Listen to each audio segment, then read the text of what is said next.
Chiranjeevi controversy comments చేశారు. మా ఇంట్లో ఆడపిల్లలందరినీ చూస్తుంటే మా ఇల్లు లేడీస్ హాస్టల్లా, నేను వాళ్లకు వార్డెన్లా అనిపిస్తాను. అందుకే రామ్ చరణ్ మళ్లీ ఆడపిల్లను కంటాడేమో అని భయమేసి ఒక మగపిల్లాడిని కనరా, మన లెగసీని కంటిన్యూ చేస్తాడన్నానన్నారు చిరంజీవి నవ్వుతూ. మంగళవారం జరిగిన బ్రహ్మానందం ప్రీ రిలీజ్ వేడుకలో చిరంజీవి చేసిన ఈ వ్యాఖ్యలు ప్రస్తుతం సోషల్ మీడియాలో వైరల్గా మారాయి. అంతేకాదు, చిరంజీవి చేసిన ఈ వ్యాఖ్యలపై కొంతమంది మహిళలు తమ అసంతృప్తిని వ్యక్తం చేస్తున్నారు. ఆయన లాంటి గొప్ప వ్యక్తి పబ్లిక్ ఫంక్షన్స్ లో ఇలా మాట్లాడటం సరికాదని సోషల్ మీడియాలో కామెంట్స్ పెడుతున్నారు. మంగళవారం సాయంత్రం జరిగిన బ్రహ్మానందం ప్రీ రిలీజ్ వేడుకకు ముఖ్య అతిథిగా హాజరైన చిరంజీవి యాంకర్ సుమ అడిగిన ప్రశ్నకు ఈ విధంగా స్పందించారు. అయితే మెగాస్టార్ ఈ మాటలు కేవలం ఇంట్లో తన మనవరాళ్లతో తన పరిస్థితి గురించి చమత్కారంగా అన్నారే తప్ప ఆయన మహిళలను ఎంతో గౌరవిస్తారని, అది ఆయన అభిప్రాయం కాదని చాలామంది అంటున్నారు. ఒక పిక్చరు క్లింకారా వాళ్ళ తాతగారి ఫోటో చూద్దాము. Photo please. అమ్మ తొందరగా ఏంట్రా బాబు. అది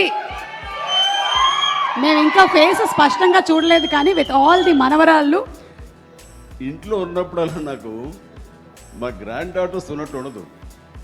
ఒక లేడీస్ హాస్టల్ వార్డెన్ లాగా ఉంటుంది నాకు.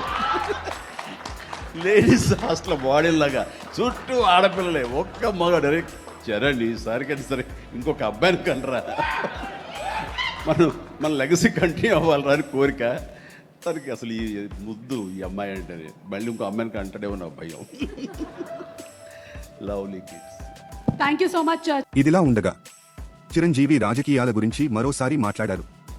జన్మంతా రాజకీయాలకు దూరమేనని, తన బదులు పవన్ ఉన్నారని ఆయన వ్యాఖ్యానించారు.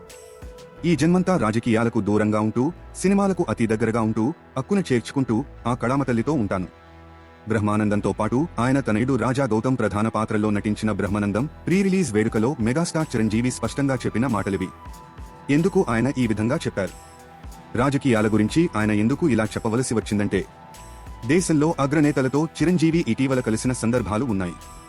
ఢిల్లీలో కేంద్ర మంత్రి కిషన్ రెడ్డి నివాసంలో జరిగిన సంక్రాంతి సంబరాలలో ప్రధాని నరేంద్ర మోడీతో కలిసి చిరంజీవి పాల్గొన్నారు. అంతేకాదు, ఇటీవల తెలంగాణ ముఖ్యమంత్రి రేవంత్ రెడ్డితో కలిసి 2-3 కార్యక్రమాలలో పాల్గొన్నారు. ఈ నేపథ్యంలో చిరు రాజకీయ ప్రయాణం గురించి చర్చ మరొకసారి తెరపైకి వచ్చింది. చిరంజీవికి కేంద్రంలోని భారతీయ జనతా పార్టీ ప్రభుత్వం రాజ్యసభ సభ్యత్వాన్ని ఆఫర్ చేసిందనే పుకార్లు షికార్లు చేశాయి.